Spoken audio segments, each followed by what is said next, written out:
Welcome to Manager Tools. How to go on vacation, part 2. Here we go. Folks, if you wanted to come to our Effective Manager Conference for quite a while, but either we don't come to your location or you simply can't afford it because your company won't pay, we understand, and that's why we've created our Video Effective Manager Conference series of videos. You will be able to see the entire conference on video, including the practice, broken down into small 10 to 15 minute segments. Each segment has a quiz, and there's a transcript to go with it, through which you can search for those topics you wish to go back on. Come to the website, check it out, get a license for our Video Effective Manager Conference. Okay, so let's get into some of those details. One is, after you briefed your number 2, you're going to brief your entire team. Not just your number 2, your entire team. Yeah, a weekly team meeting or a staff meeting, a day or two, or maybe even up to a week after meeting with your number 2. Tell everyone what the plan is for you being gone. Hey guys, agenda item here. I'm going to be on vacation in 3 weeks. Roger's going to be in charge while I'm gone. He's going to make decisions for me. I'm delegating my meeting items to him. And he's going to be he's taking responsibility for some of my deliverables. We're deferring some things. We're doing some things early, but for those things that can't be deferred or done early, he's going to take care of them while I'm gone. And walk him through all the agreements we're going to talk about. And if you're feeling confident about your number 2, and your number 2 is a near-term future manager, have him or her do the briefing for you, because that's what they would do when they become a manager, and they use this process to go on vacation and to actually recharge their batteries rather than to feel low-grade anxiety the entire time. That's right. And it's a nice way of her being able to show that she's in charge. Right? Exactly. And I got to tell you something. If you've got issues with someone else being in charge while you're actually in charge, let me just tell you, I used to feel that way. It's dumb. It's so much cooler and so much more respected by people who are intelligent for you to recognize, look, I'm in charge. The fact that she's going to run things while I'm gone doesn't change the fact that I'm the manager and she's just acting in my place. And you don't need to try to be in charge all the time. The harder you try to be in charge, the more you prove you're insecure about it. That's right. Yeah. Now, once you've done that, I mean, there's other folks that you might want to talk to as well, right? Key internal customers, maybe, other key relationships in the organization. Yeah. I think the reason for this is, one, I remember somebody telling me once, I notified my boss I'm going to be on vacation in 3 weeks. And like, didn't he approve it? Yeah, well, I just wanted to notify him. I said, yeah, okay, great. And I realized I said, well, who else? This is, well, nobody. I said, what about internal customers? What about key peers? What about your good friend over in a department that you've been collaborating with or so on? They'll probably find out about it. Or, yeah. They'll figure it out. No. So when you're done notifying your team, notify key customers, key other peer relationships, or even boss or mentor relationships directly, specifically, and personally about your vacation. Don't send out an email blast to 200 people. 195 of those people don't care. Okay, and probably they're going to go, oh, lucky you. Yeah. Send 5 individual emails. Everybody else can get voicemail. Everybody else can get out-of-office emails once you're gone. I got to tell you, somebody sends out an email to 200 people 3 weeks in advance, and I get that email and says, I'm going to be on vacation, and I don't know that guy that well, but he feels he needs to let everybody know. I delete that email really fast. And I forget about it in the intervening 3 weeks. And then I send him an email. And I get the out of office back. Oh, yeah, I remember that. Nah, who cares? Oh, I can't believe you did. I immediately stop everything I'm doing because I'm going to delete the email eventually, but I need to read it. Then I need to put it on my calendar. So I put it on my calendar, Joe Schmo out on vacation. And I collect as many details as I can about where they're going, who they're going with. That's why people like you more than me. Yeah, that's why when people write us, you get the nice thank you notes. And, that's all. People say, Mark, thank you, and I forgive you. Yeah, that's you. You're a sweetheart. I got to tell you. Yeah. That's what everybody says. Not really. Okay, out of office email. Now, I don't like getting out of office emails, but I'll tell you what, it beats sending an email to somebody and it disappearing off in the blue yonder, and 2 weeks go by, I don't hear anything, and I don't know why, right? Or even worse, I don't know who to get in contact with because it's urgent, at least from my perspective. Yeah, well, here I had a couple of conversations about 3 months ago with a couple of younger technology managers who had expressed some frustration about some Christmas break or something, and they, said, I don't like getting out of office emails. I don't like, it's a standard thing. I said, what don't you like? Is it the standard thing? Just I'm out of the office? And they said, yeah, but really, as I dug in, it's like, well, I wish they were there. Oh, okay. Okay. So in other words, to me, this is a case of the narcissism of the world revolved around that individual. And in both of these people's cases, they were fairly young, and I admit that I did less smart things and was less wise when I was 25 than when I am now at 55. But what they're doing is saying it's important to me for them not to be gone. But these same people are going to go on vacation, and they're not going to use out of office because they don't want to upset other people.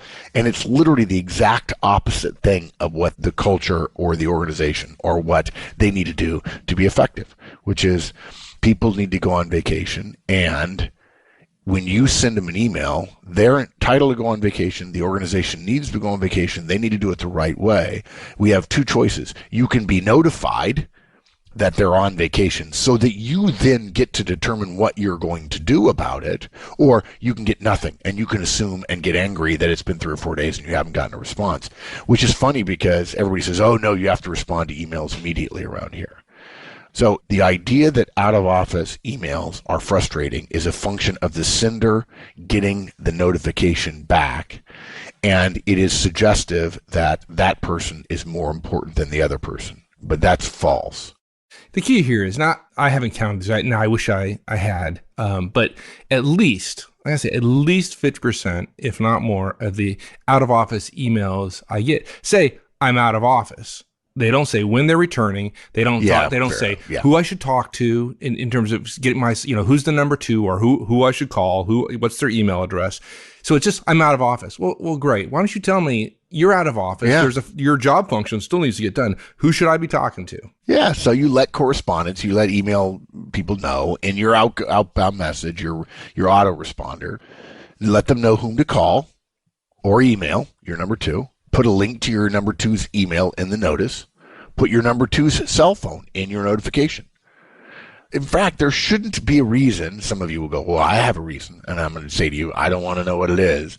Not to auto forward all your mail directly to your number 2 as well. I just got to tell you.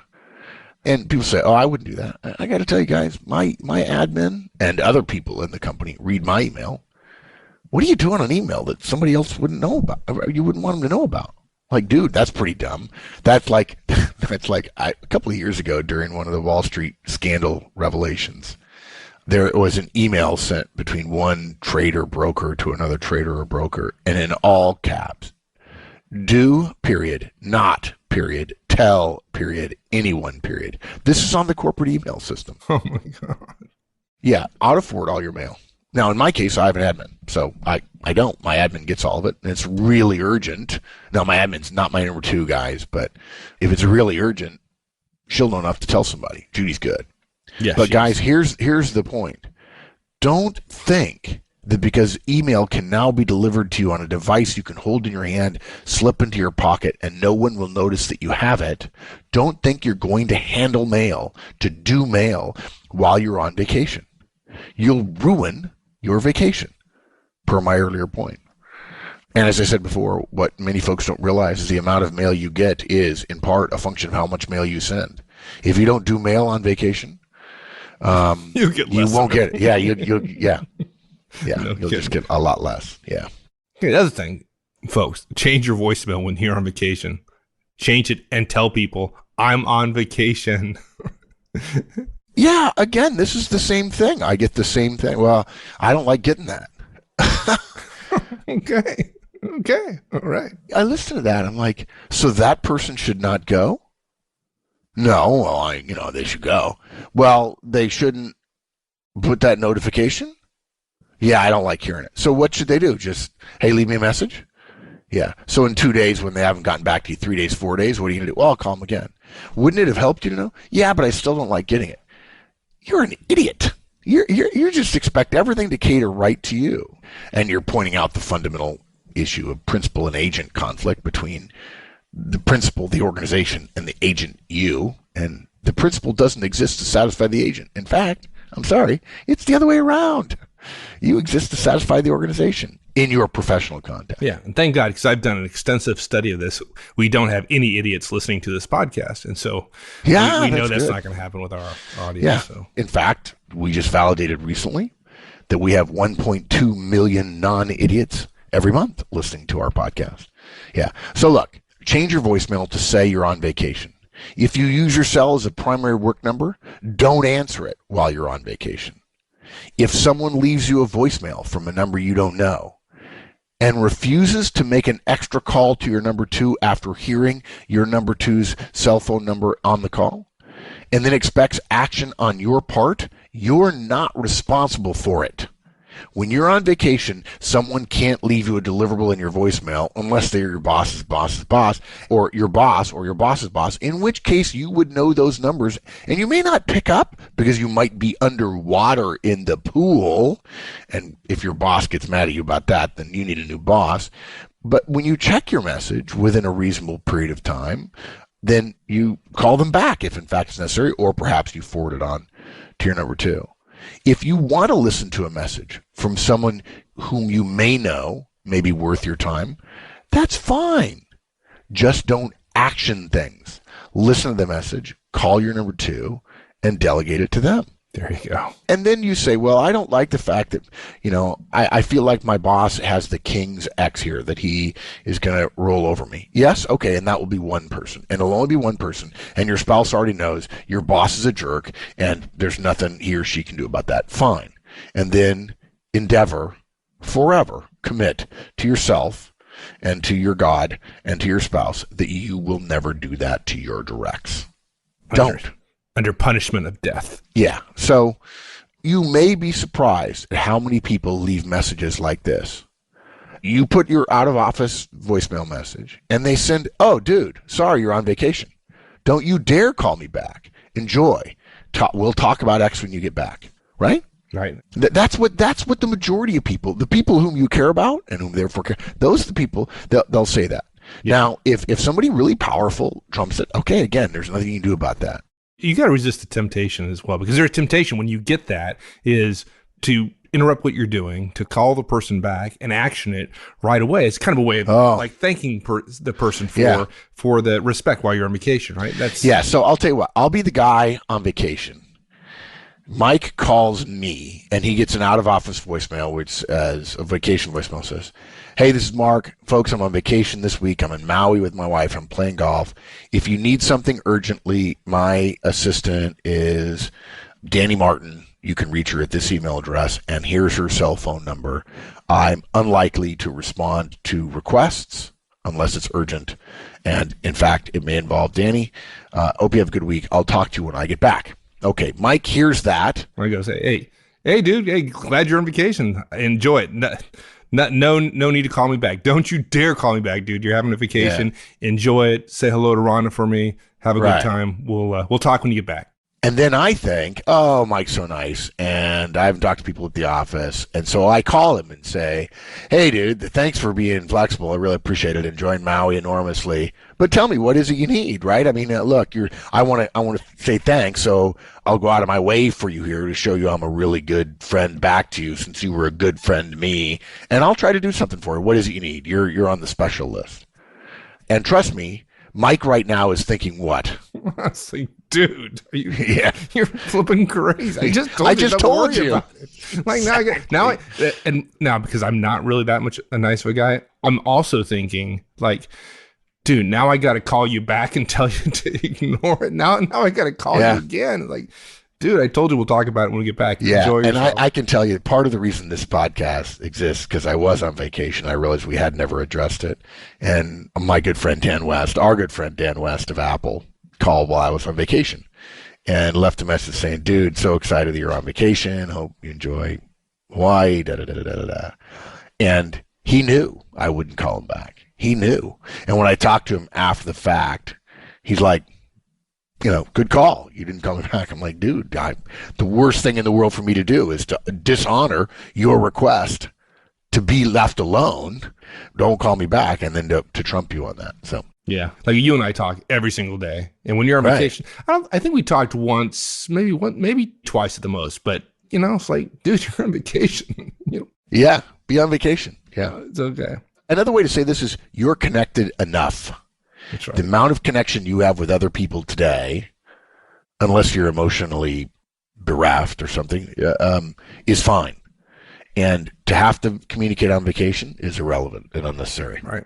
And part of communicating, okay, we talk about voicemail, email. Dude, don't check email when you're on vacation. Don't do it. I included this twice because I've seen email. People just don't even realize it. And you see spouses. I go on vacation. I remember a few years ago, Drake and I went to Disney World and 3 or 4 of the parks in Orlando and just had an absolute ball. I really love the Disney experience every time I go. And you could see people, and I wasn't checking mail. And, you could see the looks of spouses and the number of times that a person would stop and they're sitting in a street corner and they're waiting to cross the street to go to some other amusement, some other attraction, and husband or wife pulls out the phone and starts checking things, and the family's suddenly 50 meters away. And the spouse is like, you know what? Family's not number one here. Not. Right now, work is number one on the family vacation we've saved up for a year.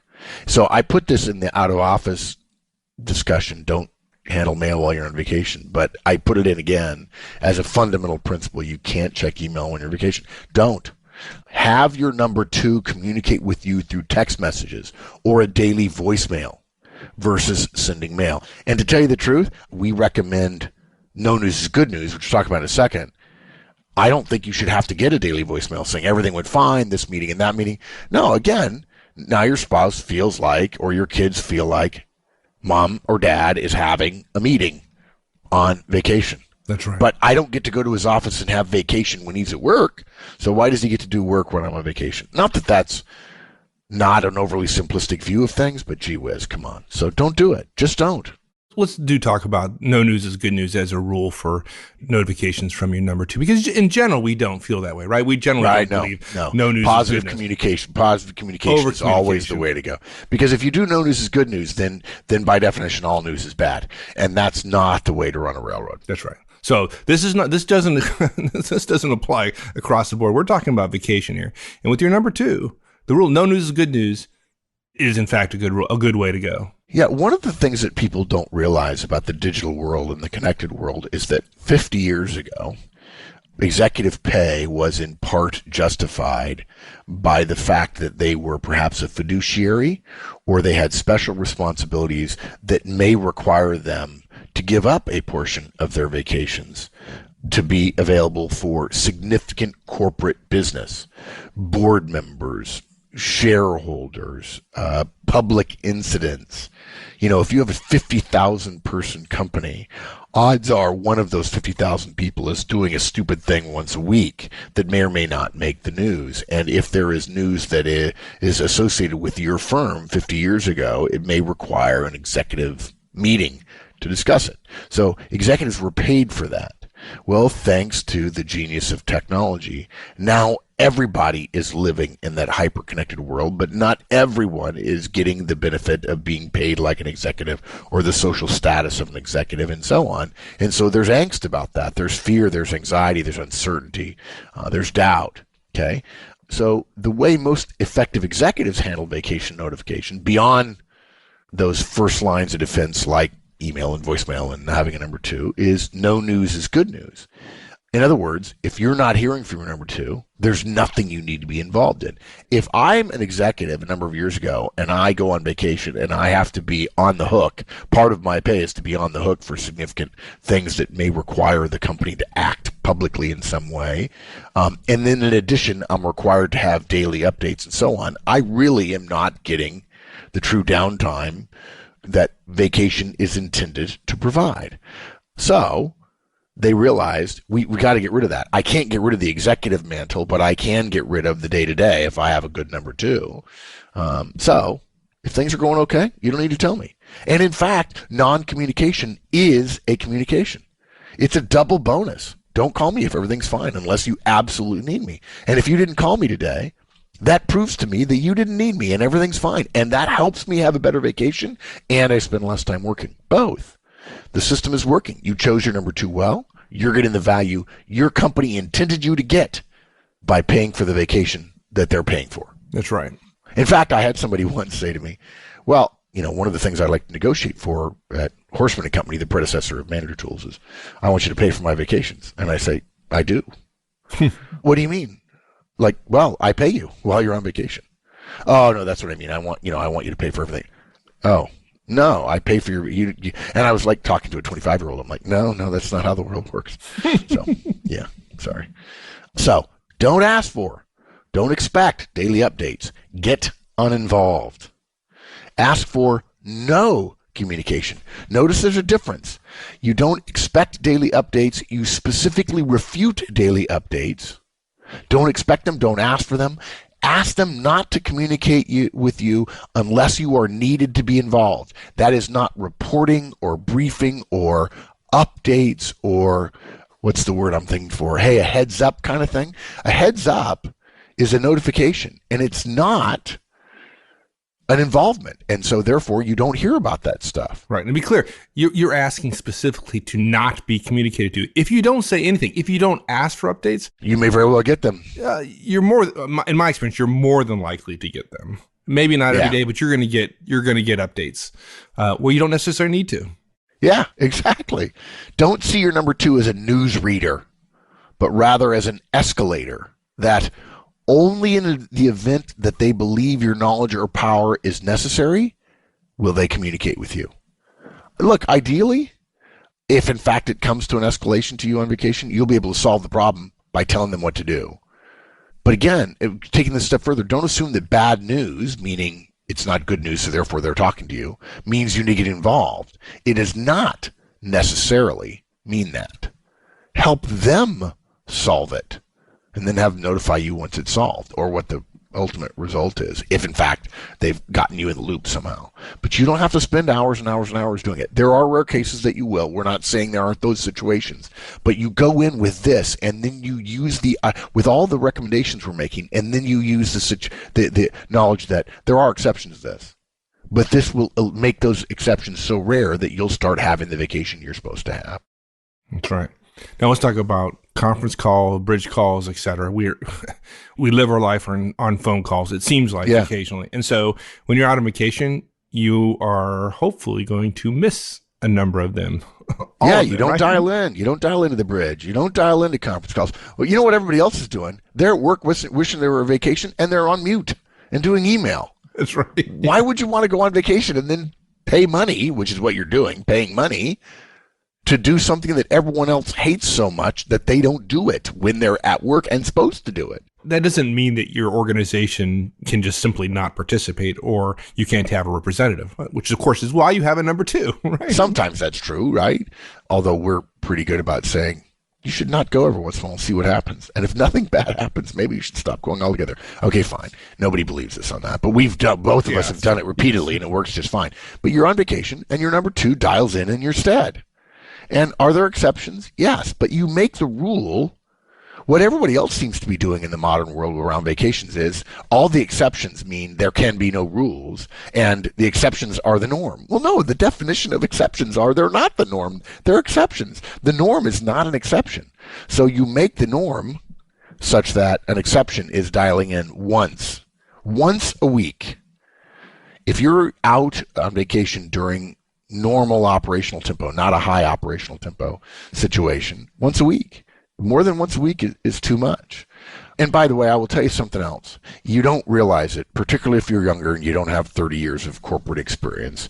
But I got to tell you, Mike and I do, and we can tell you, you see it as, look, it's not going to be that big a deal. I'm not going to spend hours typing stuff up afterwards. I don't have to prepare a deck.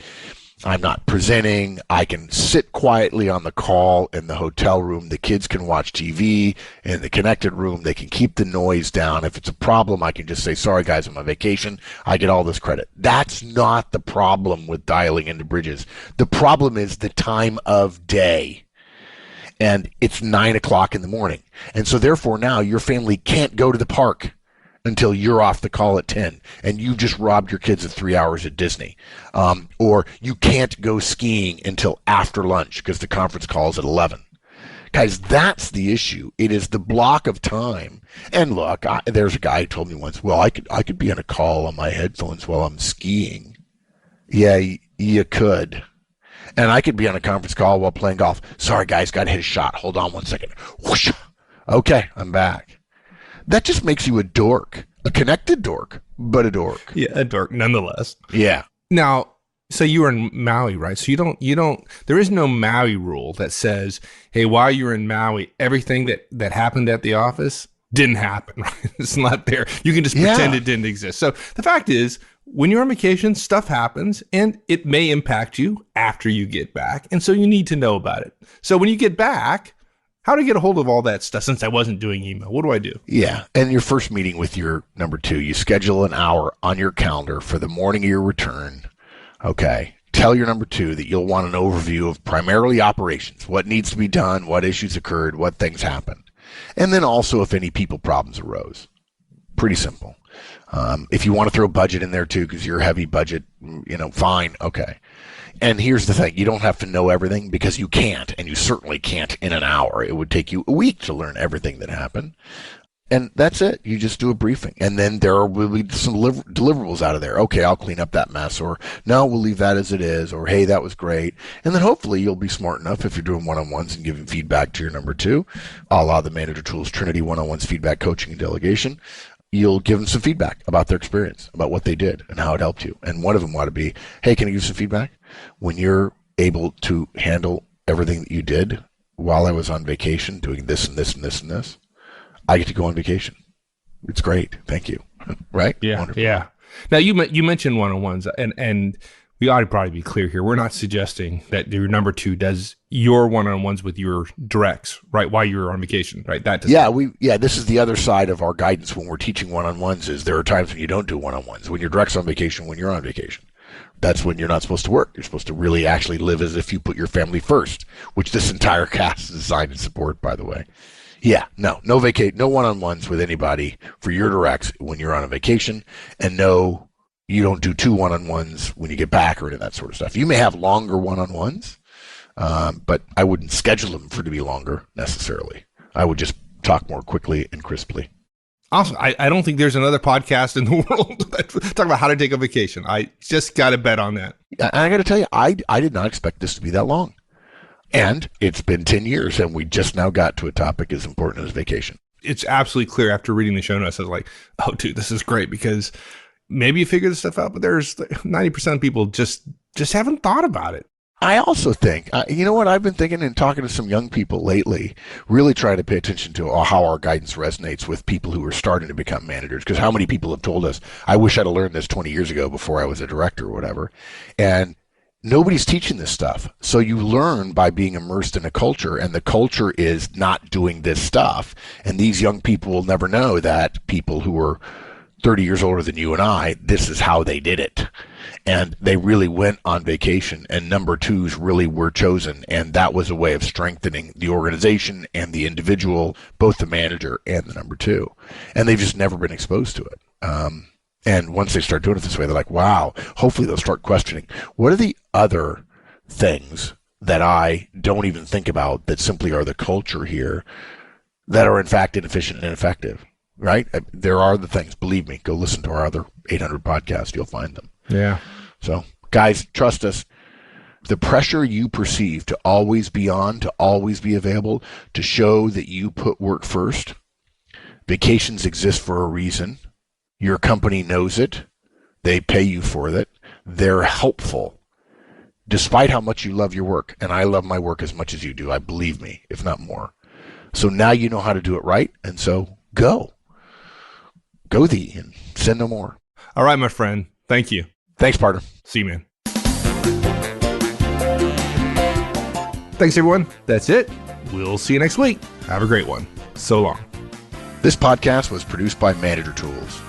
Manager Tools creates actionable management guidance every single week.